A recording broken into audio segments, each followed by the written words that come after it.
Assalamualaikum warahmatullahi wabarakatuh. Saya Arzila Cahyadina dari kelas 11 MIPA 1. Di sini saya akan menjelaskan materi tentang mewaspadai ancaman terhadap kedudukan Negara Kesatuan Republik Indonesia. Nah, ini tuh ada di PKN bab 5. Nah, menelaah ancaman terhadap integrasi nasional. Dalam membangun integrasi nasional, bangsa Indonesia selalu dihadapkan pada ATHG. Nah, ATHG itu yaitu yang pertama itu ada ancaman. Ancaman merupakan suatu hal atau usaha yang bersifat mengubah atau merombak kebijaksanaan yang dilakukan secara konsepsional. Nah, yang kedua itu ada tantangan. Tantangan merupakan suatu hal atau usaha yang bertujuan atau bersifat mengunggah kemampuan. Nah, yang ketiga itu ada hambatan. Hambatan itu merupakan suatu hal atau usaha berasal dari diri sendiri yang bertujuan melemahkan atau menghalangi secara tidak konsepsional. Nah, yang keempat itu ada gangguan. Gangguan merupakan usaha dari luar yang bertujuan melemahkan atau menghalangi secara tidak konsepsional. Nah, ancaman bagi integrasi nasional tersebut datang dari luar maupun dari dalam negeri. Dan berbagai dimensi kehidupan seperti ideologi, politik, ekonomi, sosial, budaya, serta pertahanan dan keamanan. Ancaman tersebut biasanya berupa ancaman militer dan non-militer. Nah, yang pertama itu ada ancaman di bidang ideologi. Bangsa Indonesia belum sepenuhnya terbebas dari pengaruh paham lainnya. Misalnya itu pengaruh liberalisme. Saat ini kehidupan masyarakat Indonesia cenderung mengarah pada kehidupan liberal yang menekankan pada aspek kebebasan individual.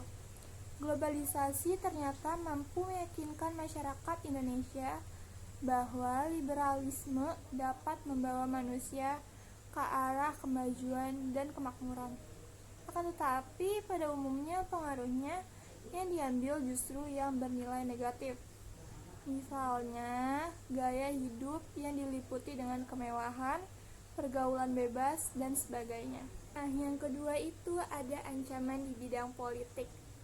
Nah, ancaman yang berdimensi politik yang bersumber dari dalam negeri dapat berupa penggunaan kekuatan dalam bentuk pergerakan massa untuk menumbangkan pemerintah yang berkuasa.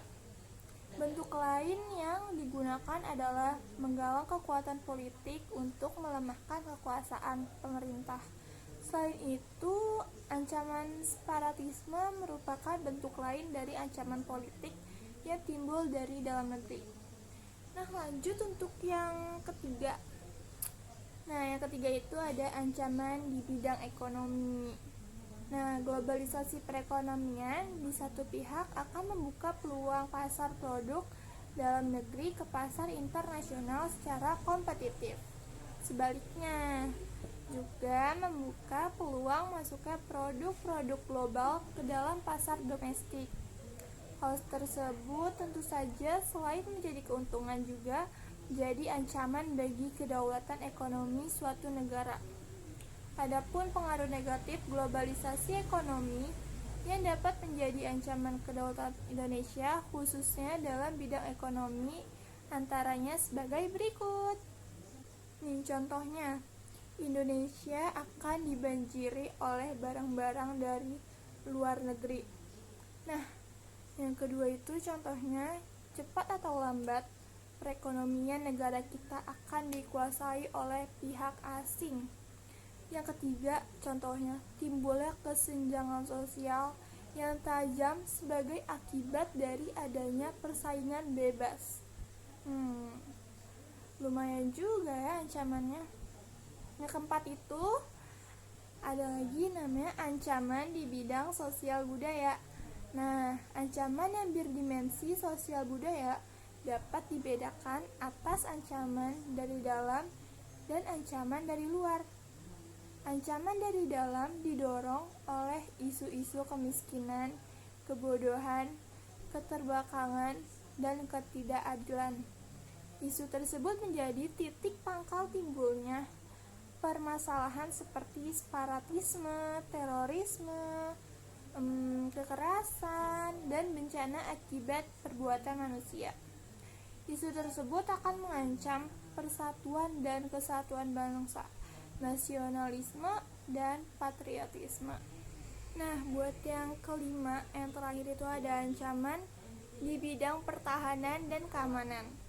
Ancaman militer adalah ancaman yang menggunakan kekuatan bersenjata dan terorganisasi yang dinilai mempunyai kemampuan membahayakan kedaulatan negara, keutuhan wilayah, dan keselamatan segenap bangsa.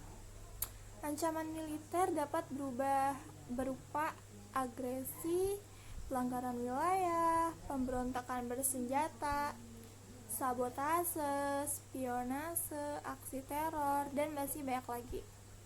Nah, kita lanjut lagi ke materi berikutnya, yaitu strategi mengatasi berbagai ancaman terhadap Ipolexos-Bu dan KAM dalam membangun integrasi nasional.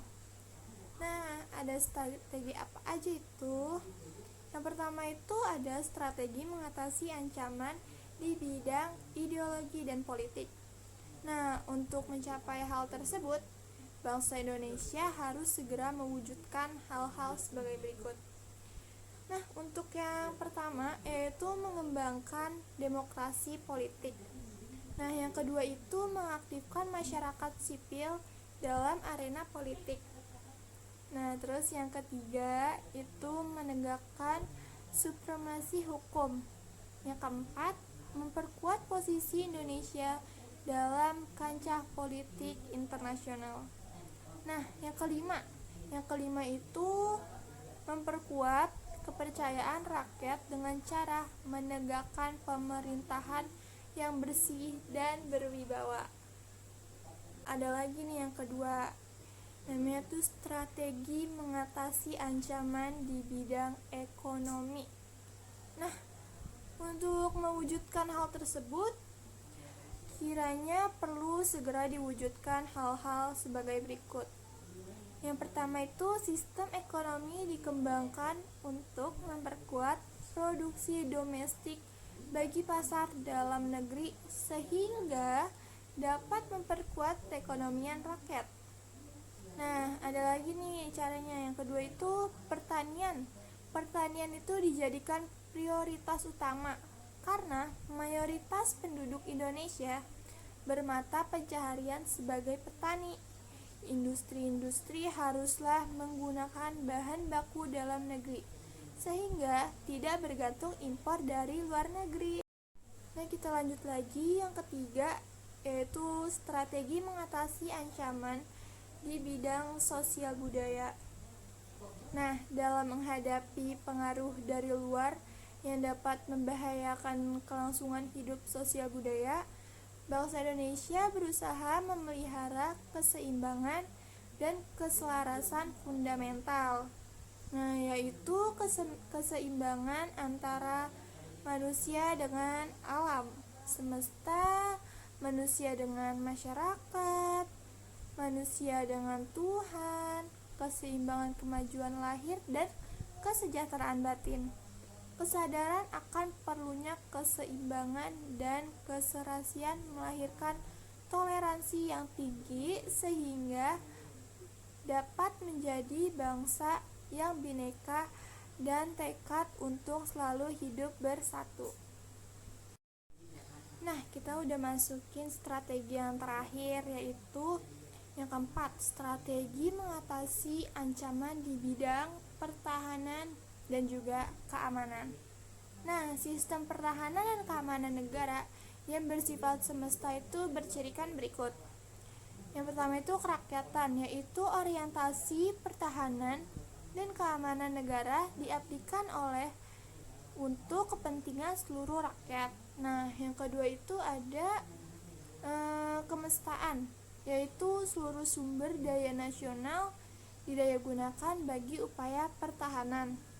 Nah, yang ketiga itu ada kewilayahan, yaitu gelar kekuatan pertahanan dilaksanakan secara menyebar di seluruh wilayah negara kesatuan Republik Indonesia sesuai dengan kondisi geografis sebagai negara kepulauan. Nah, sekian materi yang bisa saya sampaikan. Semoga bermanfaat untuk kalian semua. Bila ada kesalahan, mohon dimaafkan.